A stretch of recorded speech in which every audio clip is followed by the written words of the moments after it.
In this video, I'm going to show you the preliminary steps to take when you start a brand new piece at the piano, so that you can start your new piece with focus, confidence, and be fully prepared to master it. I'm Dr. Kate Boyd. Welcome to my channel where I help you take your piano playing to the next level with a new video each week. So be sure to hit the red subscribe button down below. Okay, so you've got a brand new piece that you're going to learn at the piano. You're psyched up and ready to go. But what should you do first? Just play it a bunch of times until it sort of sticks? Well, I have a better plan. Today I'm going to talk about the 5 preliminary steps to take when you start a new piece that will set you up for success. Let's get started. When you get a new piece of music to work on, that's an exciting day. It's the beginning of a new project. You might feel impatient and eager to get started. You might fast forward in your mind to the day when you can play the piece effortlessly and feel that sense of accomplishment. Well, you can capitalize on that enthusiasm because the first step to preparing to learn a new piece is to sit down at the piano and read it all the way through.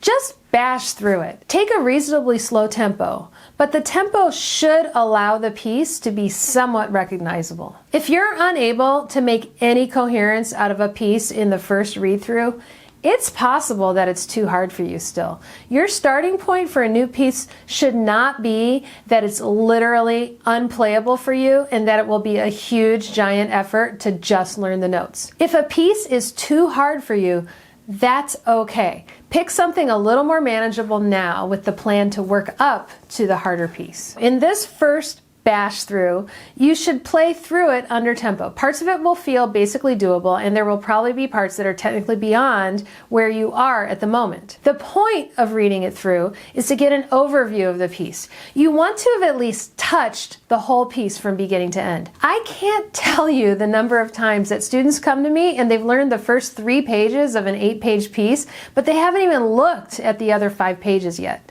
When I was younger, I used to do jigsaw puzzles, and I still enjoy doing them occasionally to this day. I used to have a rule sometimes to make it a little more challenging that I couldn't check the picture on the box when I was putting it together. I can't remember exactly why. It just seemed to me like it would be cheating or something to look at the picture. But when we learn a new piece, we need to look at the picture on the box. You want to know, is it a puzzle of a gumball machine or hot air balloons? Is it cats or is it cotton candy? In this case, you're asking, how does this piece go? Where are the challenges going to be? What do I notice this first time going through it? You'll only have one first time looking at a piece, so make it count, make it memorable. Learn something about the piece. That's the equivalent of looking at the picture on the puzzle box before you start it. The second step in this preliminary work is to listen to your new piece. After you play through your piece for the first time, you need to spend some serious time listening to it while you watch the score. Now, some teachers say you should never listen to recordings because there's a danger of copying them. But I say if you're at the stage where you haven't learned the piece yet, I don't think there's much danger of you accidentally learning to play it like Lang Lang or Horowitz or Marta Argerich. If it were that easy to imitate virtuoso pianists, we would be spending a lot less time in the practice room. So there are stages in the learning process where it's perfectly acceptable and even beneficial to listen to recordings. At the beginning stage, when you're first getting to know a piece, listening to recordings is extremely important and helpful. It used to be hard to access good recordings. I remember going to the music listening library and looking up recordings in a physical card catalog and then writing down the call number on a scrap of paper. And then you had to check out a pair of headphones and the LP records that you were about to listen to. And there was a limit on how many you could borrow at once. You couldn't leave the library with them, and you had to sit in the listening carrel listening to each recording. But now, through YouTube, Apple Music, Spotify, and online databases like Naxos and others, you can hear all kinds of different recordings of a piece with minimal effort. Now, when you listen to recordings, listen for the tempo and try to identify it by checking it against a metronome. You can check the metronome marking of several different performers and see what the fastest and the slowest tempos are, and that'll give you a range for the possible tempi for your own performance. And make sure that you listen to recordings by established professionals. Some performers are really well known for playing certain types of music. So for example, Andras Schiff, Rosalind Turek, or Angela Hewitt are really well known Bach performers. So if you're playing something by Bach, it would be very helpful to listen to recordings by them and other Bach interpreters. Also, look for a range of performances. Look for older recordings from the 1950s and look for a live performance from the past few years. If there's a recording of the composer playing it, then by all means check that out too. Performance styles change over time, and listening to a variety of performances will give you a sense of the many different ways there are to interpret a piece. As you're listening to these performances, also notice the overall sections of the piece, the moods or character of the different sections of the piece, and notice what the main melodies are. Look for when the melodies come back throughout the piece. At this stage, you're trying to figure out what the music is about and what the composer is trying to say. Step 3 is to identify the hardest spots in the piece, because they're going to require extra practice. By now, after playing through the piece and listening to it 3 times, you should have a pretty good understanding of which parts of the piece are going to be the hardest and most technically challenging for you. This is going to help you later on in the learning process. For example, right now I'm working on For A/C Minor Piano Quartet, and there are 3 spots in the last movement that I drill every single day, and I'm going to continue doing that right up until the concert. I identified these spots very early in the learning process, and I've been giving them a lot of extra love and attention over the course of my practice on this piece. So identify the hardest spots with the knowledge that you'll have to spend an extra amount of time and care looking at them and figuring out how to best navigate them. But don't stress out about them. You'll have plenty of time to work on them. Step 4 is to look for patterns in the music. Music is built on patterns, and they become pretty easy to spot once you start noticing them.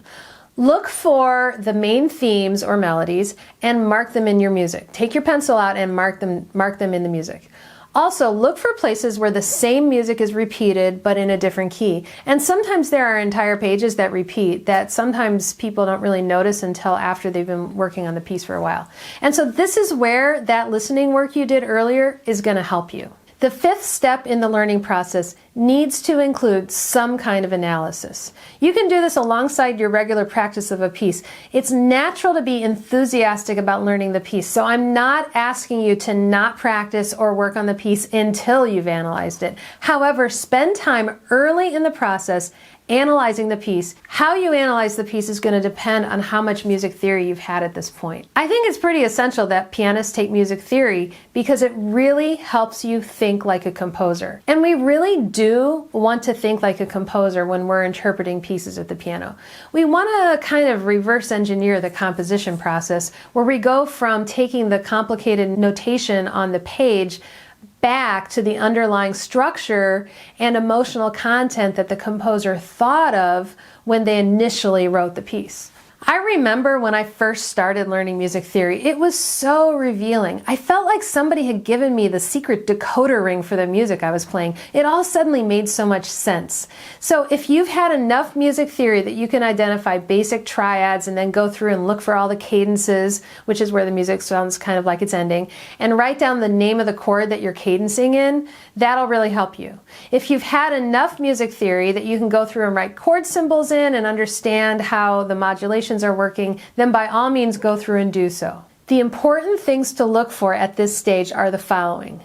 The underlying form, in terms of is it sonata allegro form or rondo or theme and variations or something like that. The main cadences, the different themes or melodies and how they contrast to one another, unusual harmonic progressions, sequences, and places where you're modulating to a key that is far from the home key. Mark all those things in the score, and that'll really, really help you once you start the actual note learning and woodshedding process. Taking the time to do these 5 steps before jumping in and starting your piece will be so helpful to you, and it'll give you a strong foundation for learning. You will understand your piece, you'll be in a position to create a plan of action, and you will start to have the piece in your ear. You'll be able to see the patterns and have some kind of analysis that will help form the basis of your interpretation. So here's my question for you. Which of these 5 steps is the most intriguing to you? What are you going to try the next time you start a new piece? Put your answer in the comments. Also, if you have any questions, please reach out to me. You can send me an email at kateboyd@thepianoprof.com. In my next video, I'm going to talk about what to do when you actually start a new piece. But if you don't want to wait a week and you want to get other practice suggestions, check out these 2 videos on your screen here. Thanks for watching. I'll see you next time, and happy practicing.